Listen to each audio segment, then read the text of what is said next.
శుక్రవారం వస్తే చాలు మా ఊళ్ళు పిల్లల్ని వదిలేసి ఓఫర్ వెళ్ళిపోతారండి. ఎందుకు?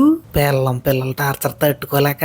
మనకి ఆదివారం సెలవు ఎలాగో శుక్రవారం అలాగే సెలవు అండి. మా ఊడికి ఆఫర్ లో గెస్ట్ హౌస్ ఉంది. ఇప్పుడు అక్కడికి వెళ్ళిపోయి ఎంజాయ్ చేస్తుంటారు అన్నమాట వాళ్ళ ఫ్రెండ్స్ తోటి. ఇదే మా ఊడి గెస్ట్ హౌస్. లోపల ఎలాగ ఉందో చూద్దాం రండి.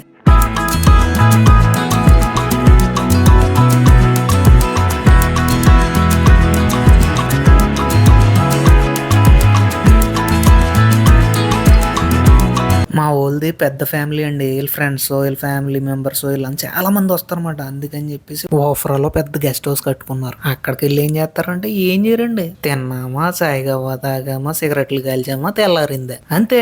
ఏం లేదు. మళ్ళీ తెల్లారుతుండగానే మళ్ళీ ఇంటికి రిటర్న్ వచ్చేస్తారండి. ఇంటికి వస్తే ఏం చేస్తారంటే డ్యూటీలు అయిపోయిన వెంటనే కడుపు నిండా తినడం, సాయిగవ్వ తాగడం, సిగరెట్లు కాల్చుకోవడం, ప్రపంచంలో ఉన్న సోదుకోరులన్నీ చెప్పుకోవడం. ఇదే అండి వీళ్ళ పని. వీళ్ళ ఫ్యామిలీని తప్ప బయట వాళ్ళని ఎవరిని పట్టించుకోరండి. మరి మనం